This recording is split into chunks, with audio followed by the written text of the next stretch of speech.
Right? This is day 6 of RPG a Day for 2018. As I said, I have a habit of running 2 or 3 of these things in order at whatever location I'm happen to be sitting at right now. I'm in my rolling office here, the POS. It has been holding up fairly well. Knock on wood, because it ain't gonna happen at any time. I have one of those kind of messed up days where I have a couple punky little jobs in the morning, and then I got a 3-hour window before I can go do my afternoon punky job, and then the rest of the day's off. So I will go from here to the other side of the city to do a little restaurant, and then I'll go back to the shop and I'll puddle around there. I've got some odds and ends, general maintenance on the truck I can do, and some cleanup there that can always be done because the place is always, the guys are always slobs.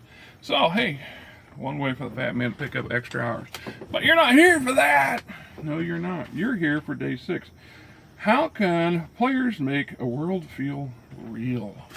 How can players make the world feel real? Well, at the end of the day, and you know this, come on. You're going to ask a question like this. You already know the answer to this. Most of you do anyway. You'd have to be a real noob GM not to really understand how stuff works. Well, how can they make the world real? For starters, they need to become invested in the world. They need to become attached to some degree to their characters and to their fellow players' characters, as well as the environment. They need to feel like they're involved, right? Now, oddly enough, interesting enough, I am working my way through reading this core book for Fate, right? Now, not getting off onto a tangent for Fate because I have mixed opinions on the game so far, but it has a lot of good stuff in it that's quite applicable, and yet to suggest that it's all new and radical is a fallacy. I'm sorry, it is. All they did was give you some wording structure for story construction, story building, but that very stuff's been in the part of root and stem of our gaming industry, of all of our RPGs since day one, since Gary Gygax sat down and come up with his idea of D&D, and so-and-so came up with Sword and Sorcery, and so on and so forth. The only difference is they did a little passing blurb on the concept of how to get your characters invested, how to get your players involved, how to world build as a GM. This system has done a really good job of giving you much more information to work on in writing. So in that aspect, to me, part of getting a player invested in the game is to give them something that's going to leave them wanting more. So when they leave the table, they really are looking forward to the next episode. So when they're going to come back, is in part have them be involved in the creation process of their story, of their game, of their campaign, of the world around them. Give them a little bit of control of what their characters are going to go do. I've played plenty of games as a player, and I've run a few of myself, especially when I was younger, when I wrote a script and I was ill prepared to deal with what we considered an open sandbox today, or ill prepared for the characters deviating to players going off script, because this is what we were going to do. In part, that's what a lot of modules, especially the old school modules is part and parcel of script.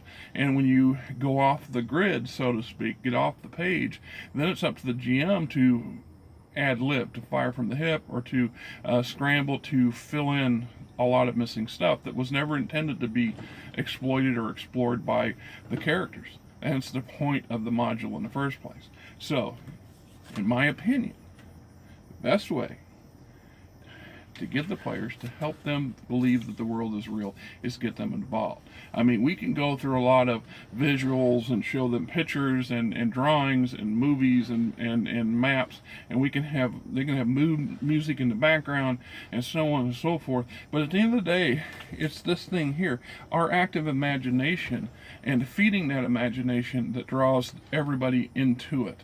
It's no different from a GM. If a GM does not feel it, if the GM's not feeling he or she is not becoming invested in the game, the campaign, what have you, it suffers. And you know it. If you've been a player and you've played enough, you've run into those where it just peters out. The game comes to some sad ending, or everybody just loses interest. Enough people lose interest and the game's done. One person loses interest, sometimes you can bring them back around, usually from interactions from their fellow players. And that's another side of that coin. All the players need to be invested to some degree.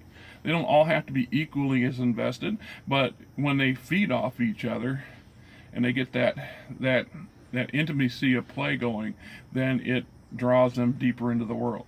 Also, I guess as a side note, one way to potentially make a real world seem real is to keep in mind what makes a world feel real.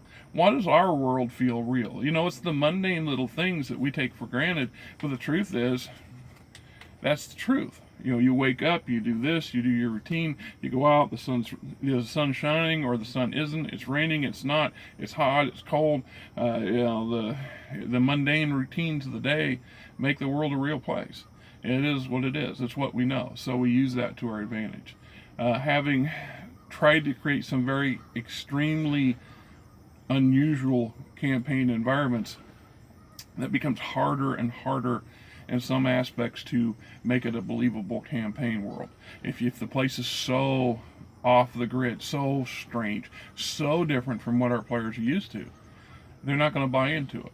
So if you're trying to make some cross between a superhero campaign and a post-apocalyptic disaster movie, and you fell short on both ends, nobody's buying into it, and nobody comes invested. Nobody really cares if we play again.